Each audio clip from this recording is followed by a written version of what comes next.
Alhamdulillahillazi amarona bittaqwa wa nahana anitiba'il hawa. Asyhadu an la ilaha illallah wahdahu la syarikalah wa asyhadu anna Muhammadan abduhu wa rasuluhu. Alhamdulillah, segala puji kita panjatkan kepada Allah Subhanahu wa taala yang telah memberikan berbagai macam karunia kepada kita, baik sehat dan afiatnya ataupun irodah-irodah yang telah diterima oleh kita.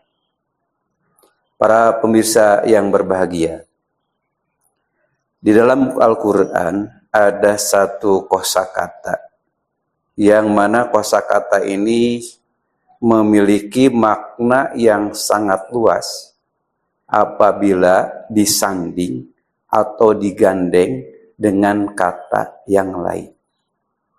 Dan sering kita jumpai kata ini di dalam Al-Quran, yaitu kata thayyib. Secara bahasa, bahwa kata thayyib ini berarti as-sihah, sehat, al-lazizu, lezat. Sehat, lezat, ini makna dari asal thayyib. Sedangkan Imam Ar-Raghib Al-Asfahani dalam Jam' Al-Fadul Quran menjelaskan bahwa yang disebut dengan thayyib itu ma yastaliduhu al-hawwasu wa ma yastaliduhu an-nafsu. Apa yang dipandang lezat oleh jiwa dan dipandang puas juga atau lezat juga oleh panca indera. Maka ini pemaknaan thayyib secara bahasa.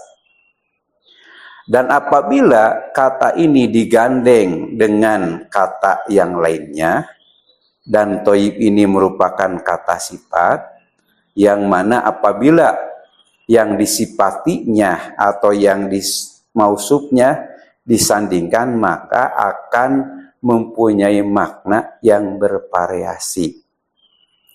Di dalam Quran ada sekitar 46 kosakata yang disandingkan dengan kata thayyib dari berbagai derivasi dan jenis, baik jenis perempuan ataupun jenis laki-laki. Seperti dalam Al-Quran surat Al-Baqarah ayat 168. Kata thayyib ini disanding dengan kata halal. Auzubillahi minasyaitonirrajim. Ya ayyuhan nas, wahai manusia, kulu mimma fil ardi, kulu washrobu mimma fil ardi halalan thayyiban. Makanlah dan minumlah apa yang ada di bumi yang halal dan yang thayyib. Wala tatabi'u khutuwati syaiton, dan janganlah kamu mengikuti langkah-langkah setan, innahu aduwwul lakum, bahwa setan itu adalah musuh yang nyata bagi kamu. Dalam ayat ini kata thayyib dirangkai dengan kata halal. Dan tidak banyak di dalam Al-Quran kata thayyib yang dirangkai dengan kata halal, hanya dalam 4 ayat, yaitu surat Al-Baqarah 168,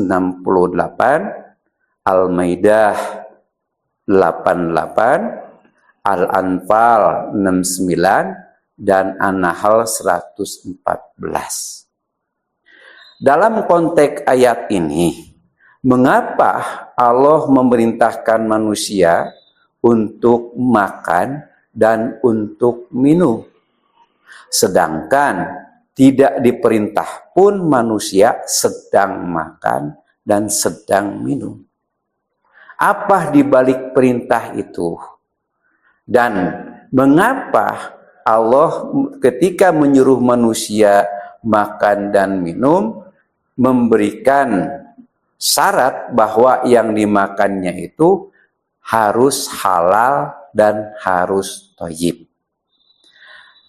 Secara bahasa, bahwa halal itu berasal dari kata ahil halla, yahillu, yang berarti bebas, tidak terikat. Yang mempunyai pengertian bahwa halal itu yaitu makanan yang terbebas dari bahaya duniawi dan bahaya ukhrawi. Kemudian disifati dengan kata thayyib, yang tadi bahwa thayyib itu dijelaskan apa yang dipandang nikmat dan apa yang dipandang lezat oleh jiwa dan panca indera.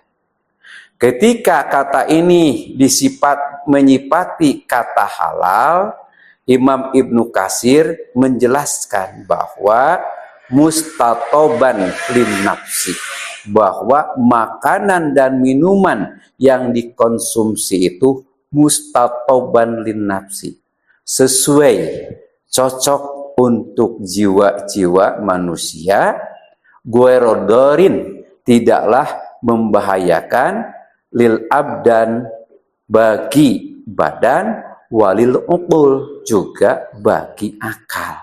Maka ini yang dimaksud dengan halalan thayyiban. Maka makanan yang halal dan yang thayyib itu harus memenuhi kriteria, yaitu aman untuk dikonsumsi, kemudian dalam mengkonsumsinya proporsional, juga makanan yang disediakan harus sesuai dengan selera.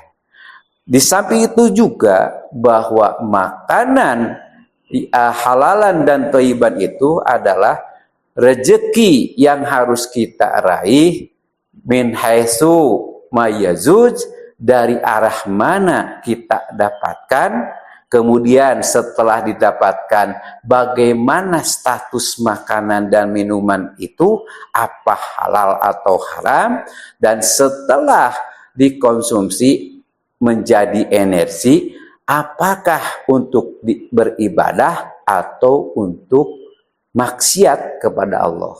Maka ini dibalik dari perintah kepada manusia makan dan minum.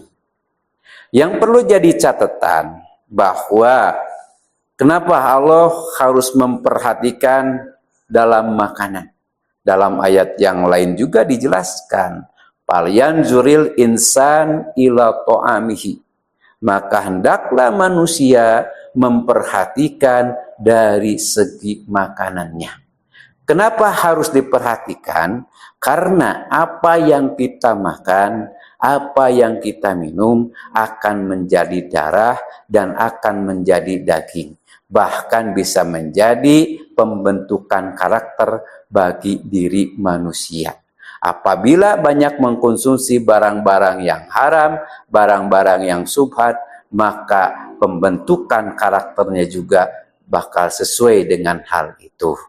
Maka orang muslim harus memperhatikan makanan, karena makanan itu adalah salah satu syarat makbulnya doa. Sebagaimana sahabat dia bertanya kepada Rasulullah bahwa saya sudah lama berdoa dari pagi, petang, dan malam, tapi Allah belum juga mengabulkan. Ini yang disampaikan oleh Sa'ad bin Abi Waqqas kepada Rasulullah. Maka Rasulullah menjelaskan, ya Sa'adu, atib mad'amaka. Wahai Sa'ad, perhatikan makananmu. Takum mustajab dakwah. Engkau akan menjadi orang yang diijabah doa. Dan dari doanya itu, maka Sa'ad di antara sahabat yang mustajab dakwah, serta banyak sahabat yang meminta doa darinya. Bahkan ketika saat diangkat jadi amir di Mesir, ada hoak yang tersebar bahwa Sa'ad melakukan korupsi dalam pemerintahannya, bahwa Sa'ad tidak sesuai syariat dalam menjalankan sholatnya, dan sebagainya. Maka Umar mencopot dari jabatannya dan Umar membuat tim khusus untuk menyelidiki berita hoak itu. Maka didapatilah dari seluruh jazirah Arab itu satu masjid di mana pada waktu itu ada seorang yang dengan tegas, dengan keras menuduh Sa'ad bin Abi Waqqas. Maka orang itu dibawa ke Madinah dan diadakan peradilan dengan Sa'ad. Maka ketika itu orang itu bersikukuh dan Sa'ad di sini menggunakan hak prerogatifnya, yaitu dengan menggunakan doanya. Doanya yaitu berupa bahwa Sa'ad berdoa, apabila apa yang saya lakukan korupsi tidak sesuai dengan sunnah Rasul, maka panjangkanlah umur saya. Apabila saya tidak melakukan demikian, maka segerakanlah ya Allah saya untuk meninggal. Maka fakta menyatakan Sa'ad lebih dahulu meninggal dari orang yang menuduh itu, dan orang yang tertuduh itu terkena dari doa mustajab Sa'ad.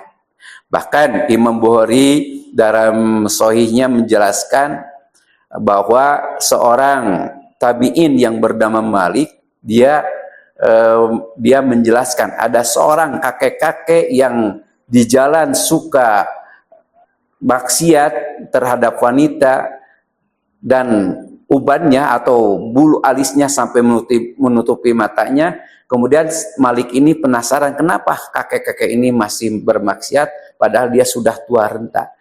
Dia ditanya, "Kek, kenapa Anda terus bermaksiat sedangkan umur Anda sudah tua renta?" Kakek ini menjawab bahwa saya terkena doa Sa'ad bin Abi Waqqas. Maka itulah dari hari ini dan ke depan, maka kita harus perhatikan makanan kita sehingga doa-doa yang kita panjatkan, doa-doa yang kita pintakan kepada Allah menjadi mustajab. Itu yang bisa disampaikan. Aqulu qouli hada wa astaghfirullahi wa lakum. Wassalamualaikum warahmatullahi wabarakatuh.